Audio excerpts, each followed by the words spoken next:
Hi everybody, this is Willie at newandlostcrafts.com, and as I mentioned in an earlier film, my daughter and I are down in Arizona visiting Grandma for her spring break, and Grandma happens to have some pretty neat skills of her own, one of which is crochet, and so she's going to show you a little bit about that, and we're going to start out with the single crochet.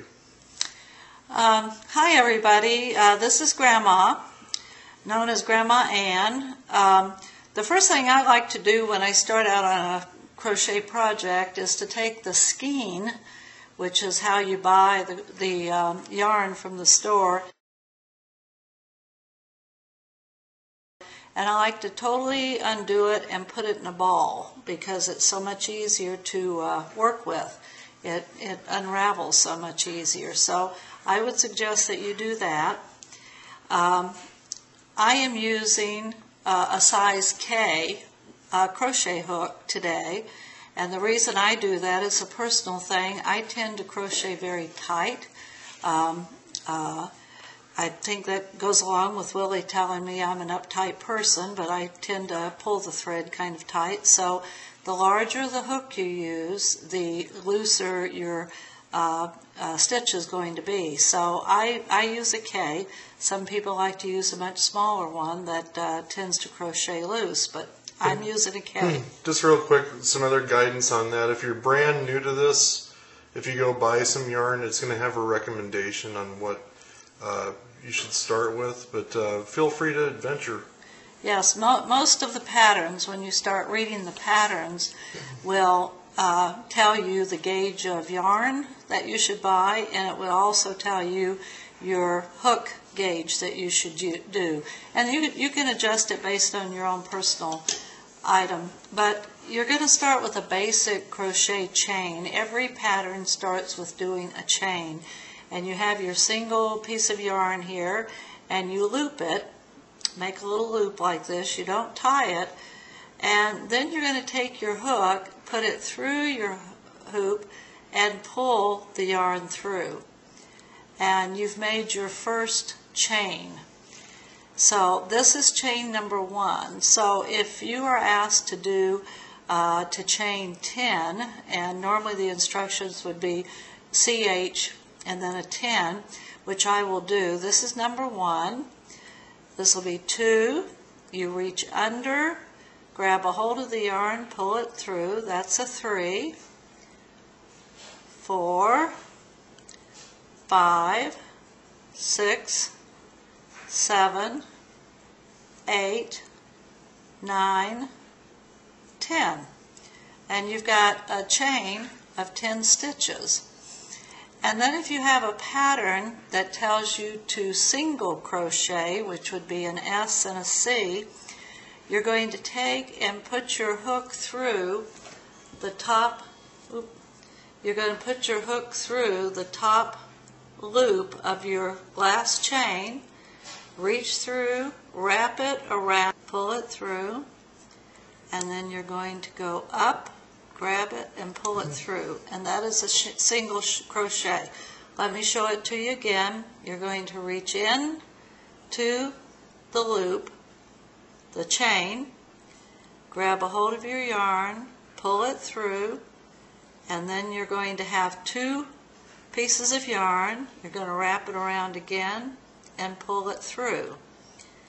Go back in to the hole, wrap it around, 2 pieces of yarn, wrap it under and pull it through.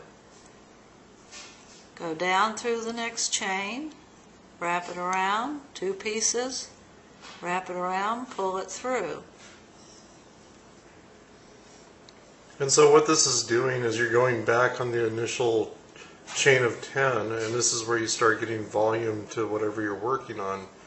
Or, what you're seeing here is you're creating, got a chain that's all single crochets across. I'll go a little bit faster here until we get to the end. Pull it through. And people that are new to this, don't worry about being able to go as fast as this. If you're anything like me, I go a lot slower.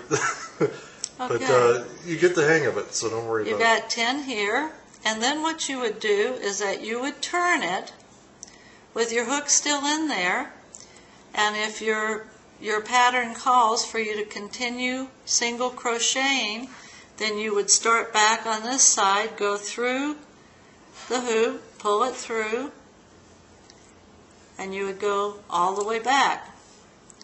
Go down through, pull it through, and back. That's your first two. Your third one. And everybody has to kind of develop their own way to hold their yarn. I know a lot of people like to wrap it around their finger and hold it to put tension on it. That's awkward for me, so I like to just hold my yarn through the my first two fingers, and that works for me. I'm told that if I would wrap it around, that I would have a lot more control over my stitch size, but it's not comfortable for me, and I like comfort. So, and then you're down to the end again. Put it through the last chain, pull it through. And so you've got two rows now of single crochet. 2 rows of single crochet.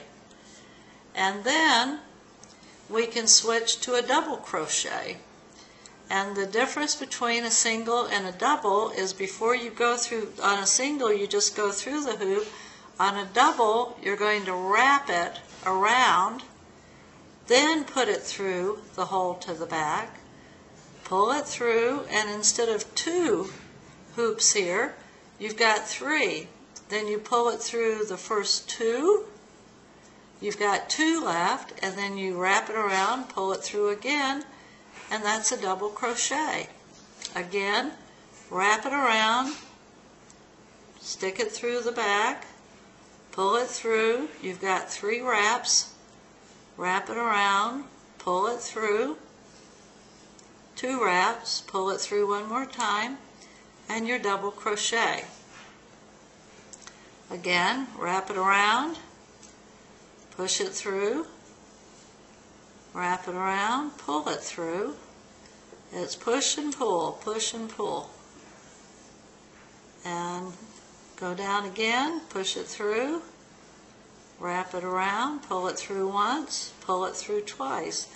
A double crochet, these along here are your singles, this is your double, this is your double, so you can see that using a double crochet you get more growth to your whatever you're making.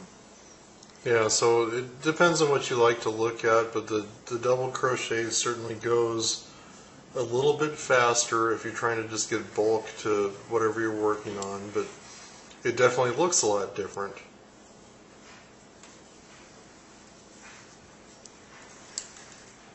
Okay, and then this is the last one on this row, and it's the same thing. We're just going to turn it around, and we will go back, wrap it around, put it through,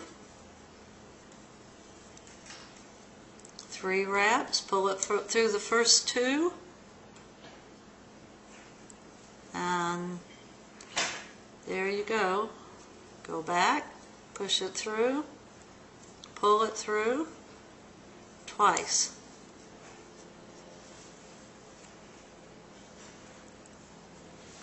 Wrap it around, push it through, pull it through the first 2, pull it through the second 2. And now you've got a double row. I can assure you if you were making something larger than what I'm doing here, it would be a lot easier to work with the material. A little short piece like this is kind of cumbersome. But this is basically what you've got. You've got 2 rows of single crochet and 2 rows of double crochet. And I'll add to this once I do the video editing, but the double crochet is my favorite thing Number one, because it goes fast. And if you want to make a stocking cap or something like that, I can pretty much accomplish that in a day, even with how slow I go. So, pretty cool stuff, huh? Well done. Yeah. So that's single and double crochet. If you have any questions or comments, Grandma will be available to answer those on the comments section of the blog. And the next thing we're probably going to try, a separate video because it is a little bit more complex, is a technique called granny squares. So this is Willie, Grandma, and Lexi at newandlostcrafts.com. Thanks for watching. Hope you learned something. Bye-bye. Bye-bye.